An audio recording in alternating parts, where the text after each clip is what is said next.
మరి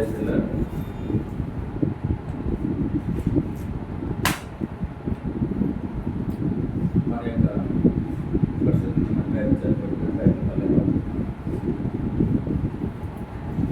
గ్రంథవాగ్దానంబులన్నీ నావి ప్రతి వచనము వరుస వచనము తన దివ్య ప్రేమ వాగ్దానంబులు గ్రంథవాగ్దానంబులన్నీ నావి గ్రంథవాగ్దానంబులన్నీ నావి ప్రతి అధ్యాయము వరుస వచనము తన దివ్య ప్రేమ వాగ్దానంబులు గ్రంథవాగ్దానంబులన్నీ నావి.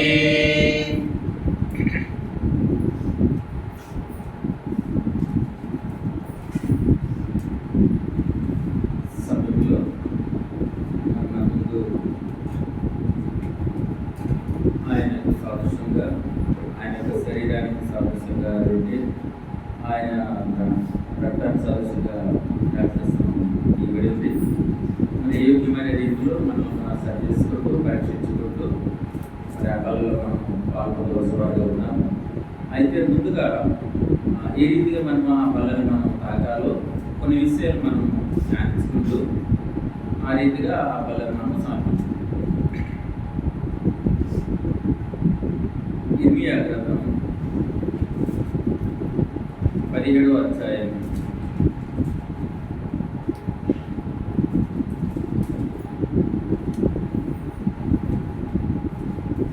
17వ అధ్యాయం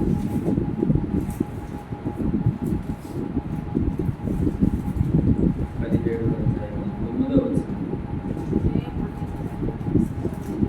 హృదయము అన్నింటికంటే మోసకరమైనది, ఘోరమైన వ్యాధి కలది.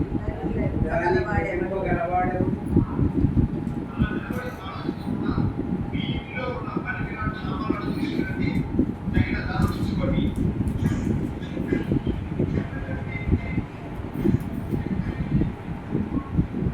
మరోసారి చదువుతున్నాం. హృదయం అన్నిటికంటే మోసకరమైనది, అది ఘోరమైన వ్యాధి కలది. దాన్ని గ్రహింపగలవాడు ఎవడు? మరోది కీర్తన గ్రంథం నుండి 24:4. వ్యర్థమైన వానితో మనసు పెట్టకయు, కపటముగా ప్రమాణము చేయకయు, వ్యర్థమైన దానితో మనస్సు పెట్టకయు, కపటముగా ప్రమాణము చేయకయు, నిర్దోషమైన చేతులను శుద్ధమైన హృదయమును కలిగి ఉండువాడే. అంటే మనం ఎలాంటి వారము, మన హృదయము ఎలాంటిది అనేది ఇక్కడ తెలియజేస్తుంది. మనం చెప్పాలంటే మన హృదయము ఎలాంటిది అంటే బహు చెడ్డది. మన హృదయం ఎలాంటిది? బహు చెడ్డది. ఈ లోకంలో ఎవరైనా కానీ నేను మంచివాడను అని చెప్పడానికి వీల్లేదు. ఎందుకు వాక్యం తెలుస్తుందంటే నీతిమంతులు లేరు, ఒక్కడను లేడని వాక్యము సెలవిస్తుంది. ఎవరైనా నేను నీతిమంతుడని చెప్తున్నాడంటే తనను తాను మోసపుచ్చుకోవడమే, తనను తాను మోసపు తప్పగాని. ఎందుకంటే వాక్యం చెప్పడం మనం ఒకసారి మనం పరిశీలన చేసినట్లయితే మనలో ఎవ్వరూ కూడా నీతిమంతుడు అనేవాడు లేడు. అయితే దేవుడు మనకి ఇచ్చిన అవకాశాన్ని బట్టి మనల్ని మనం సరిచేసుకోమని, మరి దేవుడు ఆజ్ఞాపించిన రీతిగా నడుచుకోమని దేవుడు సెలవిస్తూ వస్తున్నాడు. మరి ఈ అంశం ఏంటంటే మన హృదయము బహు చెడ్డది. ఎవరైనా ఒప్పుకోవాల్సిందే.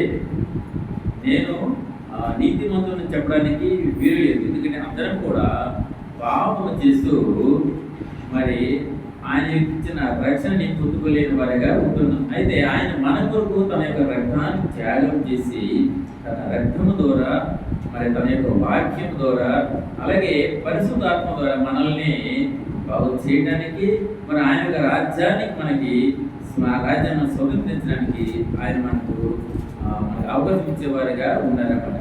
మరి ఈ సమయంలో ఇర్మియా 17:19 ఏం చెప్తున్నాను, 17:9 ఏంటంటే హృదయం అన్నింటికంటే మోసకరమైనది, అది ఘోరమైన వ్యాధి కలది. ఈ లోకంలో చాలా వ్యాధులు మనం చూస్తున్నాం, చాలా భయంకరమైన వ్యాధులను చూస్తున్నాం. కానీ ఇక్కడ ఏమిటంటే అది ఘోరమైనవి అంటే ఇప్పుడున్న వ్యాధులన్నింటికంటే ఘోరమైన వ్యాధి ఏమిటంటే అది హృదయము. అంటే ఏ క్షణం ఎలా మారిపోతుందో, ఏ క్షణం ఎలా మాట్లాడటం కూడా మనకి అంత చిక్కిన విధంగా ఉంటుంది అనమాట. అందుకే హృదయము అన్నింటికంటే మోసకరమైనది. అంటే అసలు అన్నింటికంటే మోసకరమైనది దొంగతనము లేదా వ్యభిచారము అంటావా అంటే దానికి మించినది ఆ మోసమైనది ఏంటంటే మన హృదయం అనమాట. ఆ క్షణమే మనం చక్కగా మాట్లాడుతాం, మరో క్షణమే మళ్ళీ హృదయం మారిపోతూ వస్తుంది అనమాట. అందుకే హృదయం అన్నింటికంటే మోసకరమైనది, అది చాలా ఘోరమైన వ్యాధి. అలాగే కీర్తన 24:4 కూడా ఏమంటున్నారంటే 24:4 ఏమంటారంటే వ్యర్థమైన దాని యందు మనస్సు పెట్టు. అంటే ఎందుకు హృదయము ఘోరమైన వ్యాధి కలిదంటే మనం వ్యర్థమైన వాటి వైపు మనసు పెడతాం. ఏది మనకి అక్కరలేదు, ఏది మనకి అనవసరమో దాని వైపే మనసు పెట్టడానికి మనం ఇష్టపడుతూ ఉంటాం. దేని వల్ల మనకి ప్రయోజనం, ఏది మనకి ప్రయోజనం కాదో దాన్ని ఇష్టపడడానికి మనము ఇష్టం. అందుకంటాడు వ్యర్థమైన దానితో మనస్సు పెట్టద్దు. మన మనసుతో కూడా వ్యర్థమైన అంటే పనికిరాంది ఆ క్షణం కనిపించి మళ్ళీ మాయమైపోయి అటువంటి వాటి వైపు మన మనసును మళ్ళిస్తూ మనము ఒక వ్యాధిగ్రస్తుడిగా మన హృదయాన్ని మనము పాడు చేసుకోవచ్చు. ఇంకేమంటే కపటముగా ప్రమాణం మనం చేసే ప్రమాణం కూడా అంటే మొత్తం ఏమంటే మీరు అవునంటే అవునను, కాదంటే కాదని, కానీ మీరు అంత మించుకోవడం లేదు. ఏమి మాట్లాడుతారు, మీరు మాట్లాడుతున్నారంటే ఇది మీ నుండి వచ్చింది కాదు, ఇది అపవాది నుండి వచ్చిందని ఆయన సెలవిస్తూ వస్తున్నాడు. అలాగే ఏమనంటే నిర్దోషమైన చేతులను అంటే దోషమైన చేతులను శుద్ధమైన హృదయమును కలిగి ఉండేవాడే. ఎవరు వ్యాధిగ్రస్తుడు కాడు, ఎవరు పరిశుద్ధుడు, ఎవరు హృదయము మంచిది అని అంటే ఎలాంటి వాడంట అంటే దోషం లేని చేతులు, ఇంకా శుద్ధమైన హృదయము. ఇక్కడ శుద్ధమైన హృదయం కలిగిన వాడే. అటువంటి వాడు ఎవరున్నారు ఆయన లోపల అంటే ఎవరు లేరు. శుద్ధమైన హృదయం కలవాడు ఎవరున్నారంటే ఎవరు లేరని వాక్యం చెప్తూ. అయితే పరిశుద్ధ గ్రంథం ఏం చెప్తుందో మనం చూద్దాం. పరిశుద్ధ గ్రంథం ఏం చెప్తుందో చూడండి. పరిశుద్ధ కాగా చెప్తే హెబ్రీ రాసిన పత్రిక 12వ అధ్యాయము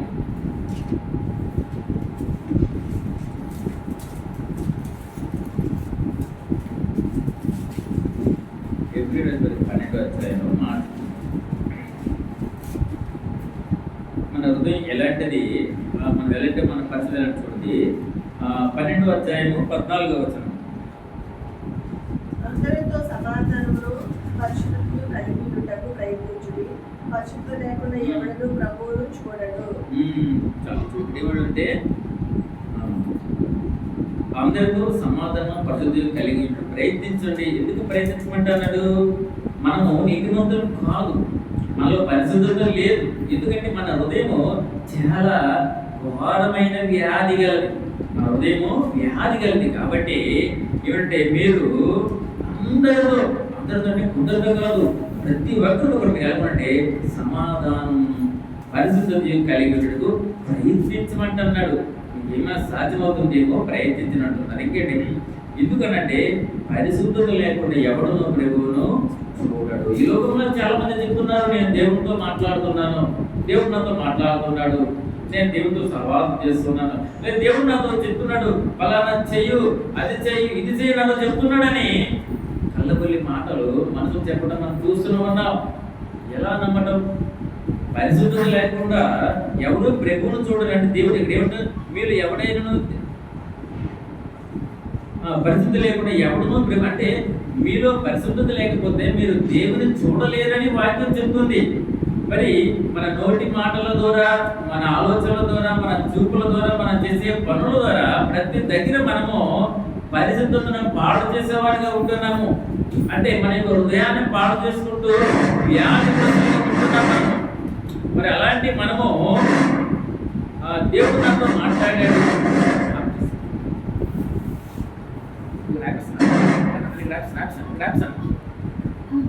అలాంటిది మనము దేవుడు నాతో మాట్లాడుతున్నాడు, లేకపోతే దేవుడు నాకు పలానా చేయమన్నాడు అని చాలా మంది లోకంలో చెప్పడం మనం చూస్తుంటాం.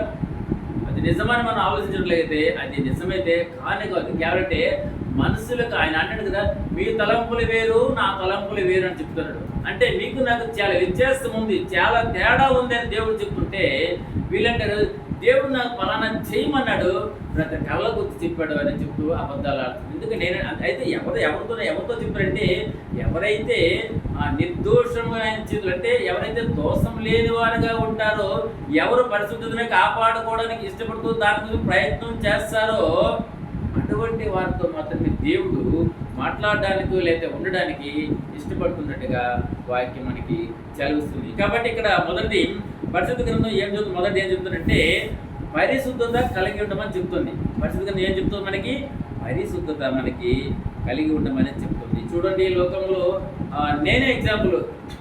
నేనే ఇక్కడ నుండి ఏదో ఊరు వెళ్తున్నప్పుడు నా చేతిలో ఉన్న కొన్ని కరపత్రాలు దేవుడు నాకు ఇచ్చిన భారాన్ని బట్టి అందులో ఉన్న మంచి వాక్యం, సువార్త, మంచి మాటలు ఇతరులకు తెలియజేయడానికి నేను కరపత్రాలు పంచాను అనుకోండి. అందులో ఏముంటుంది? అసభ్యకరమైన మాటలు ఉండవు, చెడిపోవడానికి కారణమైన మాటలు ఉండవు. కాకపోతే అందులో మంచి ఉంటుంది. అంటే తాగుబోతులు మార్చగలిగేవి, వ్యభిచారం మార్చగలిగేవి, కుటుంబంలో సమాధానం లేక పాడైపోతున్న అటువంటి కుటుంబాలను కట్టబడే మాటలు దాంట్లో ఉంటాయి అన్నమాట. ఆ మాటలు కొంతమంది నోటి మాటల ద్వారా చెప్తారు, మరికొంతమంది కరపత్రాలు చెప్పడానికి ఇష్టపడుతూ ఉంటాము. అటువంటి సమయంలో ఆ మాటలు ఇష్టం లేని వారు అడ్డుకుంటూ ఏం చేస్తారంటే, అయ్యా మీరు మత మార్పిడి చేస్తున్నారంటూ చాలా భయంకరంగా దేవునికి వ్యతిరేకమైన కార్యాలు చేస్తూ దేవుని అవమానపరుస్తున్నారు. వారు అనుకుంటున్నారు మేము దేవుని పని చేస్తున్నాము, మేము దేవుని కొరకు మేము ప్రాణమైన ఇచ్చేస్తూ దేవుని అనుకుంటున్నారేమో, కానీ మీరు చేయటం అదేంటి దేవునికి ఇష్టం లేని కార్యం. దేవుడు ఏమంటున్నాడు?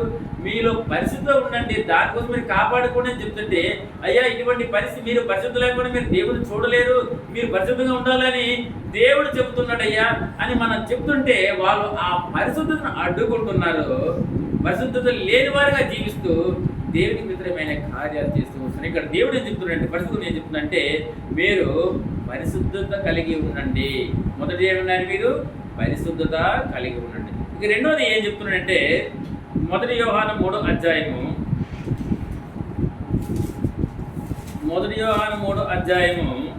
3వ వచనం, ఆయన యందు ఈ నిరీక్షణ పెట్టుకుని ప్రతి వాడును ఆయన పవిత్రుడై ఉన్నట్టుగా తను పవిత్రుడిగా చేసుకొనును. ఇక్కడ ఏమంటారు చూస్తారా? ఇక్కడ 3:3 మొదటి యోహాను 3:3 చూస్తారా? ఆయనందు ఈ నిరీక్షణ పెట్టుకున్న ప్రతి వాడును ఆయన పవిత్రుడై ఉన్నట్టుగా తన్ను పవిత్రునిగా చేసుకును. దేవుడు ఏ రీతిగా నీతిమంతుడు పరిశుద్ధుడో ఆ రీతిగా మీరు కూడా, ఆయన బిడ్డలైన మీరు కూడా పవిత్రతను కాపాడుకున్నట్టుకు, పరిశుద్ధంగా ఉండటకు. తర్వాత ఏంటంటే, పాపము చేయు ప్రతి వాడును ఆజ్ఞను అతిక్రమించను, ఆజ్ఞ అతిక్రమమే పాపము. కాబట్టి ఆయన ఆజ్ఞకు మనము లోబడిన వారిగా ఉండాలి. ఆయన ఆజ్ఞకి ఏమి ఉండాలి? మనము లోబడిన వారిగా ఉండాలి. ఇంకంటే నిరీక్షణ కలిగిన వారిగా ఉండాలి. ఏముండాలా? ఇక్కడ అనేది ఆయన ఈ నిరీక్షణ పెట్టుకుంటే, మొదటిది మనము పరిశుద్ధతను మనం కాపాడుకునే వారిగా ఉండాలి. దాని కొరకు మనం ప్రయత్నం చేయాలి పరిశుద్ధంగా ఉండడానికి. రెండోది ఏంటంటే, ఆయన రాకడ అంతం వరకు మనం ఎలా ఉండాలంటే ఆయన కొరకు కనిపెట్టుకుంటూ నిరీక్షణ గలవారమై ఉండాలి. ఇది బైబిల్ చెప్తున్న మాటలు అనమాట. మొదటి పరిశుద్ధతని కాపాడుకోండి. రెండోది ఏంటంటే నా రాకడ అంతవరకు మీరు ఎలా ఉండాలంటే కనిపెట్టుకుంటూ నిరీక్షణ గలవారి అంటే ఎదురు చూసేవారిగా ఉండాలని దేవుని వాక్యం బోధిస్తూ ఉందన్నమాట. మొదటి పరిశుద్ధత కాపాడుకోండి, రెండోది ఆయన రాకడ కొరకు మీరేంటంటే ఎదురు చూడండి. అంటే పెళ్లి కూతురు కొడుకు పెళ్లి కొడుకు ఎలా ఎదురు చూస్తాడో, లేదా ఒక ప్రియురాలి కొడుకు ప్రియుడు ఎలా ఎదురు చూస్తాడో, లేదా భార్య కొడుకు భర్త, లేదా బిడ్డల కొడుకు తను ఎలా ఆ రీతిగా ఆయన రాకడ కొరకు ఆ రాకడ అంతవరకు కూడా మనం ఎలా ఉండాలంటే నిలకడగా ఉండాలి అన్నమాట. అది దేవుడు చెప్తున్న మర్మాలు అన్నమాట. అది ఎందుకయ్యానంటే చూడండి, ఎందుకయ్యానంటే కీర్తన 11 కింద 4 మాట ఉంటుంది. అంటే పరిశుద్ధత ఎందుకు కాపాడుకోవాలి, అసలు నిరీక్షణ ఎందుకు కలిగి ఉండాలి అని అంటే చూడండి, కీర్తన 11 కీర్తన 4లో మాట ఉంటుంది చూడండి. యెహోవా తన పరిశుద్ధాలయంలో ఉన్నాడు. యెహోవా సింహాసనం ఆకాశమందున్నది. ఆయన నరులను కన్నులారా చూస్తున్నాడు. తన కను దృష్టి చేత ఆయన వారిని పరిశీలిస్తున్నాడు. కన్ను దృష్టి చూడండి. యెహోవా తన పరిశుద్ధాలయంలో ఉన్నాడు. దేవుడు అంటే ఎక్కడుంటాడు? ఆయన పరిశుద్ధ స్థలంలో ఉంటాడు ఆయన. ఇంకా ఏమనంటే యెహోవా సింహాసనం ఆకాశం మందున్నది. ఆయన నరులను కన్నులారా చూచుచున్నాడట. ఇంకేమంటే తన కన్ను దృష్టి చేత ఆయన వారిని పరిశీలించుచున్నాడు. దేవుడు చూస్తున్నాడు అనే భయము, దేవుడు చూస్తున్నాడు అనే ఆ యొక్క జ్ఞానం కలిగేటి మనం కలిగి ఉండాలట. పరిశుద్ధత కలిగి ఉండాలి. ఇంకా రెండోది అంటే మనము ఆయన రాకడ కొరకు మనం ఎదురు చూసేవారిగా ఉండాలి. ఎందుకంటే ఆయన కన్ను దృష్టి మన వైపు ఉంది. ఆయన కన్ను దృష్టి కూడా దేవుంటే దేవుని కన్ను దృష్టి మన పైన ఉంది. ఇంకా 2వ దినవృత్తాంతం చూసినట్లయితే చూడండి, 2వ దినవృత్తాంతం 16వ అధ్యాయము, 2వ దినవృత్తం 16వ అధ్యాయము 9వ వచనం చూడండి. 9 తన ఎడల యథార్థ హృదయం గలవారిని బలపరచుటగా యెహోవా కనుదృష్టి లోకమందంతటా సంచారం చేయుచున్నది. ఈ విషయమందు నీవు మతి తప్పి ప్రవర్తించితివి కనుక ఇది మొదలుకొని నీకు యుద్ధములే కలుగు. యుద్ధములంటే ఏమిటి? బాంబులు వేయడం కాదు. యుద్ధములంటే సమస్యలు, మనకి సమాధానం లేకపోవటము, అనారోగ్యములు, మరి నెమ్మది లేకపోవటము, శాంతిని కోల్పోవటం. ఎందుకు ఇలా జరుగుతున్నాయి అంటే నువ్వు దేవునికి విరుద్ధమైన పనులు చేస్తున్నావు, ఆయనకి ఇష్టం లేని కార్యాలు చేస్తున్నావు. పరిశుద్ధత కాపాడుకోమని దేవుడు హెచ్చరిస్తుంటే ఆ పరిశుద్ధతను పాడు చేసేవారుగా ఉంటూ నీ హృదయాన్ని ఘోరమైన వ్యాధిగా నువ్వు తయారు చేస్తున్నావు. ఆయన వస్తాడనే భయం మీకు లేదా? ఆయన త్వరగా వచ్చుచున్నాడు. ఇదిగో నేను త్వరగా వచ్చుచున్నాను. వాని క్రియలు చెప్ప వారికి నేను నా వద్ద జీతం సిద్ధంగా ఉందని ఆయన చెప్తూ వస్తున్నాడు. దాన్ని నిర్లక్ష్యం చేస్తున్నావు. చూడండి, ఇక్కడ ముందు చూసారు ఆ కీర్ 11:4 చివరి ఉందంటే 11:4 చివరి చూడండి. ఆయన నరులను కన్నులారా చూచుతున్నాడు. తన అంటే ఎవరైతే నా కొరకు ఎదురు చూస్తున్నారా, ఎవరైనా కొంచెం రక్షణ భాగ్యాన్ని పొందే మార్గాలు ఉంటున్నారని ఆయన చూస్తుంటే మన యొక్క నిర్లక్ష్యము దినవృత్త 11 దినవృత్తాలు ఏముంటుందంటే ఇక్కడ 9 చెప్తున్నట్టు చూడండి. తన ఎడల యథార్థ హృదయం గలవారిని బలపరచుడిగా యెహోవా కన్ను దృష్టి. అని చూడండి, ఎవరైతే నా ఆజ్ఞలను పాటిస్తున్నారో, ఎవరు నన్ను ప్రేమిస్తున్నారో, ఆజ్ఞలు పాటించడం అంటే ఆజ్ఞ అతిక్రమము, పాపం ఎక్కడుంది? ఆజ్ఞ. ఎవరైతే ఆయన ఆజ్ఞని ఉల్లంఘిస్తున్నారో, ఆయన ఆజ్ఞని విధి మీది జీవించడానికి వారు ఇష్టపడుతున్నారో వారు పాపం చేస్తున్నారట. ఎవరైతే ఆయన ఆజ్ఞని ప్రేమిస్తున్నారో, ఎవరైతే ఆయనతో జీవించడానికి ఇష్టపడుతున్నారో అటువంటి వారి కొరకు ఆయన కనుదృష్టి సంచారం చేస్తుడు. కనుదృష్టి లోకమంతటా సంచారం చేస్తున్నది. ఈ విషయం ముందు నీవు మతి తప్పి ప్రవర్తించితివి కనుక ఇది మొదటి.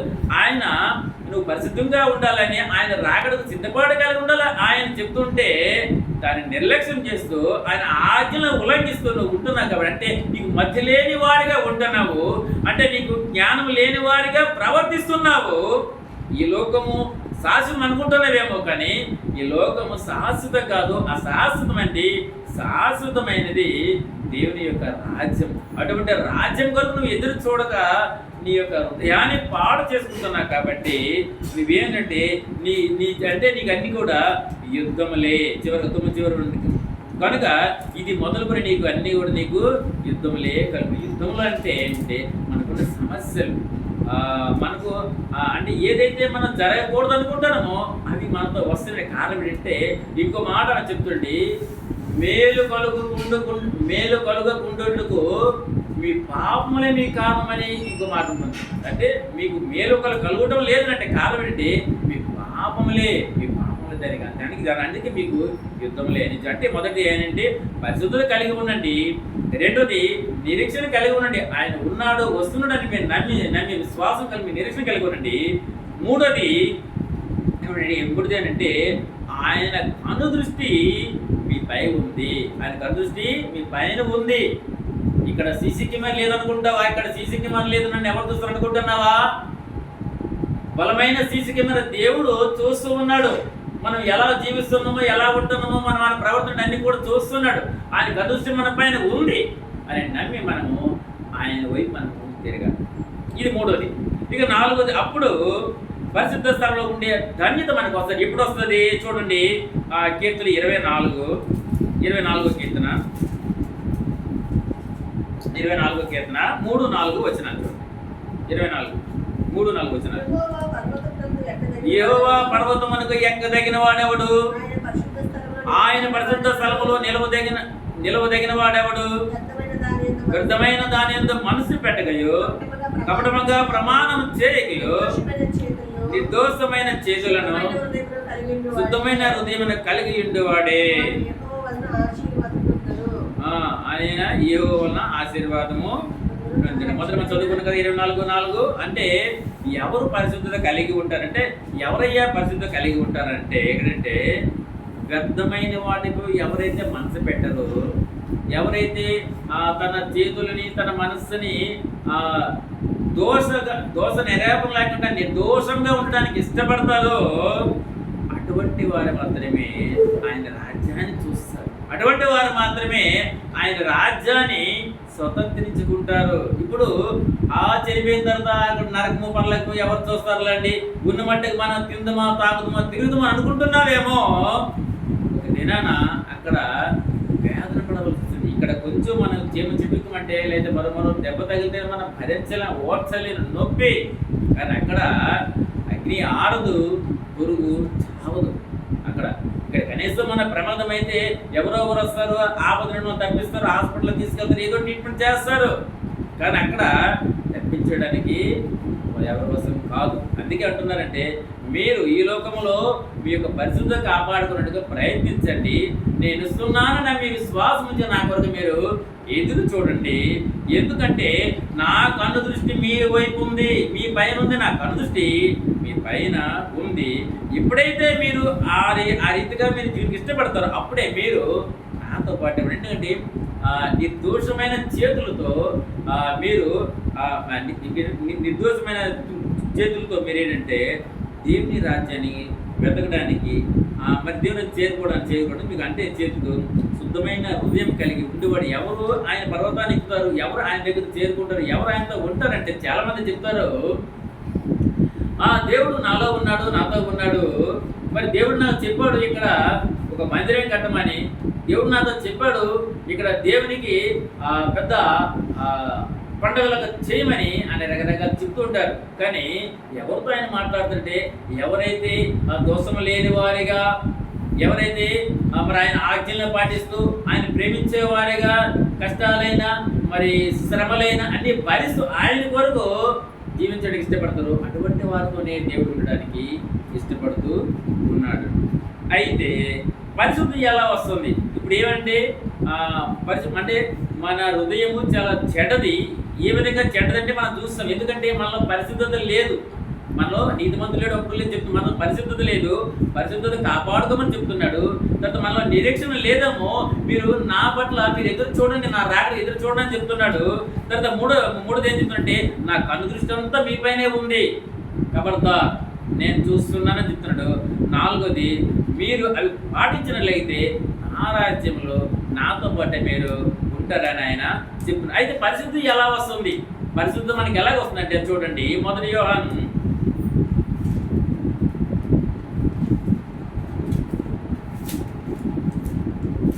1 యోహాను 1వ అధ్యాయం 7వ వచనం. అయితే ఆయన వెలుగులో ఉన్న ప్రకారము మనమును వెలుగులో నడిచిన ఎడల మనము అన్యోన్య సహవాసము గలవారమై ఇందుము. అప్పుడు ఆయన కుమారుడైన యేసు రక్తము ప్రతి పాపము నుండి మనలను పవిత్రులుగా చేయను. మనము పవిత్రులుగా చేయను అంటే పరిశుద్ధత ఎలా వస్తుందంటే యేసుక్రీస్తు యొక్క రక్తము ద్వారానే మనకి పరిశుద్ధత, పవిత్రత వస్తుంది. యేసుక్రీస్తు యొక్క రక్తం ద్వారా వస్తుంది. ఆయన రక్తము ఎవరికో చిందించారంటే పాపులమైన మన కొరకు. మనము శిక్ష భరించకూడదని, మనము నరకములో పడిపోకుండా ఉండకూడదని దేవాలయ దేవుడు తన కుమారుని మన కొరకు పంపించి బలి పశువుగా పంపించి మనం చేసిన పాపల విషయమే తాను శిక్ష పొంది రక్తము చిందించి ఆ రక్తము ద్వారా మనల్ని పరిశుద్ధపరచడానికి ఆయన ఇష్టపడేవాడిగా ఉన్నాడు. మరి ఆయన ఎప్పుడైతే ఆయన రక్తం ద్వారా మనం కడగబడుతున్నామో అప్పుడు మనము నీతిమంతులుగా దేవునికి అప్పడుతున్నాం. అప్పుడే మనలోనూ అంటే పరిశుద్ధత తప్పగానే దోషమైనను నేరాపన ఏది కూడా మనకు ఉండదని ఆయన వాక్యం బోధిస్తూ వస్తుంది. కాబట్టి మనం పరిశుద్ధత కాపాడుకుంటుందంటే ఆయన రక్తంలో మనము కడగబడాలి. ఆయన రక్తంలో మనము కడగబడాలి. ఇంకా అలా కాకుండా ఈ లోకంలో పరిశుద్ధత కొరకు మరి ఆయా ప్రాంతాల్లో తిరుగుతూ మరి తనకున్న డబ్బునంతా ఖర్చు పెడుతూ చాలా ప్రయాసపడుతున్న ప్రజల్ని చాలా మందిని చూస్తున్నాం. కానీ దేవుడు ఏమంటే నా రక్తం మాత్రమే మిమ్మల్ని పరిశుద్ధపరుస్తుంది, నా రక్తం మాత్రం మిమ్మల్ని తెల్లగా చేస్తుంది, నా రక్తం వల్లే మీరు నీతిమంతులు అవుతారని చెప్తూ వస్తున్నాడు. ఆ సత్యం తెలియక చాలా మంది చాలా ప్రయాసపడుతూ పాపాన్ని పొందుతున్నారు. చాలా మంది కోరుకున్నది ఏమనంటే మేము ఆయురారోగ్యము, ఐశ్వర్యము, సంతానము, పేరు ప్రతిష్టలు అవి ఉంటే మాకు చాలు అనుకుంటున్నారు. మేము చేసిన ప్రయాసకు మేము పెట్టిన డబ్బుకి ఖర్చుకి మా ప్రయాసకి మాకు మంచి ఆరోగ్యం ఉంటే చాలు, మరి మంచి పేరు ధనం ఉంటే చాలు, ఈ లోకంలో మాకు ఎదురు లేకపోతే చాలు అనుకుంటున్నారు. కానీ మనలో దాగి ఉన్న పాపం అవుతుంది, దాన్ని పోవాలి, దానికి మనం దూరంగా ఉండాలి, దాన్ని వెళ్ళగొట్టాలన్న ఆలోచన అయితే ఏ ఒక్కరికి లేదు. దేనికోసం మనము దేవుని ఎదుగు రావాలంటే మనలో ఉన్న పాపాన్ని విడిచిపెట్టి చాలా మందికి తెలియదు. ఎందుకు నమ్ముకుంటున్నారో తెలియటం లేదు. ఏమయ్యానంటే నా రోగాలు బాగయ్యామని ఒకరు చెప్తున్నారు, లేకపోతే నాకు ఐశ్వర్యం కలిగిందని ఒకరు చెప్తున్నారు. కావచ్చు, నేను కాదనలేదు. కానీ మనం యేసుక్రీస్తు ప్రభువుని నమ్ముకోవడానికి ప్రధానమైన కారణం ఏంటంటే ఆయన మన పాపముల కొరకే ఈ లోకమునకు వచ్చి ఉన్నాడు. మన పాపములుగా ఈ లోకం వచ్చి ఉన్నాడు. కాబట్టి మనం ఆయనతో సహవాసం చేసే వారం అయితే మనలో ఉన్న పాపమును విడిచిపెట్టే వారికి మనం ఉండాలని దేవుడు ఆశపడుతూ వస్తున్నాడు. కనుక మొదటిది మనం పరిశుద్ధులుగా ఉండాలంటే మొదటి ఆయన రక్తంతో మనము కడగబడిన వారిగా ఉండాలి. మొదటి. రెండోది మనం చూసుకున్నట్లయితే చూడండి, ఎఫెసీయులకు రాసిన పత్రిక 5వ అధ్యాయము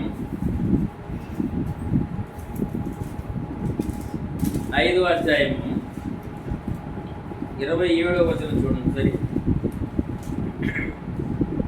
5:27 పురుషులారా మీరును మీ భార్యను ప్రేమించుడి, అటువలే క్రీస్తు కూడా సంఘమును ప్రేమించి అది కలంకమైనను ముడతైనను అట్టిది మరి ఏదైనను లేక పరిశుద్ధమైనదిగాను నిర్దోషమైనదిగాను మహిమగల సంఘముగాను ఆయన తన ఎదుట దాన్ని నిలవబెట్టుకున్నవాళ్ళని వాక్యముతో ఉదక స్నానము చేత దానిని పవిత్రపరచి పరిశుద్ధపరచుటకై దాని కొరకు తన్ను తాను అప్పగించుకొనెను. మొదటిది యేసుక్రీస్తు ప్రభు యొక్క రక్తము ద్వారా మనం పరిశుద్ధపరచబడతాము. రెండోది ఆయన వాక్యం ద్వారా మనం రక్షణ అంటే పరిశుద్ధపరచబడతాం. దాన్ని ఏమంటే చూడు, ఆ వాక్యం ఉదక స్నానం అంటే మన రోజు మనం వండుకున్న మట్టిని పోగొట్టుకోవడం మనం ఎంత ప్రయాసపడతామో, మరి రకరకాల సబ్బులు రాస్తూ లేకపోతే సెట్టులు పూస్తూ మన శరీరాన్ని కాపాడడం ఎంత ప్రయత్నం చేస్తామో, అలాగే మన యొక్క పాపం మనలో ఉన్న పాపాన్ని తీసేయటకో లేదా పాపం దగ్గరికి వెళ్లకుండా దూరంగా ఉండడానికో మనకి సాధన ఏదేనంటే ఉదక స్నానం. అంటే వాక్యం చేత మనం పట్టుబడలేదు. ప్రతి దినం వాక్యాన్ని చదివితే వాక్యమే మనల్ని మారుస్తుందట. చూడండి, ఇదివరకు మనకు తెలిసే ఒక దైవజనుడు ఉన్నాడు, ఆర్ఆర్కే మూర్తి గారు. ఆయన బ్రాహ్మణ కుటుంబం నుంచి గొప్ప పండితుడు. ఆయన ధనవంతుడు, పండితుడు, తెలివైన వాడు, మేధావి. క్రైస్తవులు అంటే గిట్టనేవాడు. క్రైస్తవుల్ని హేళన చేస్తూ క్రైస్తవుల కొరకు చాలా క్రైస్తవుల్ని నాశనం చేయాలని వారిని హింసించాలని చాలా రకాల ప్రయత్నించే వ్యక్తి. అయితే ఒక దినాన్ని ఆయన అనుకున్నారట, అసలు ఈ క్రైస్తవుల గొప్పతనం ఏమిటి, వారు పట్టుకున్న బైబిల్ ఏంటి, అసలు దాని ఉద్దేశం ఏంటి, దాని సారాంశం ఏంటి, దాన్ని తెలుసుకుందామా, దాన్ని చదివి దానిలో ఉన్న లోపాలు నేను ఈ ప్రజలందరికీ తెలియజేస్తానని చెప్పి ఓ రోజు ఆర్ఆర్కే మూర్తి గారు బైబిల్ చదవడం మొదలు పెట్టారట. ఆయన బైబిల్ చదువు మొదలు పెడితే ఆ బైబిల్ చదువుతుంటే ఒక్కొక్కటి ఆయన చేస్తున్న ప్రతి ఒక్క తప్పు కూడా మనకి కనిపిస్తూ వస్తుందట. అదేంటి, బైబిల్లో ఉన్న తప్పులు చూపించాలని నేను ప్రయాసపడి బైబిల్ చదువుతుంటే బైబిల్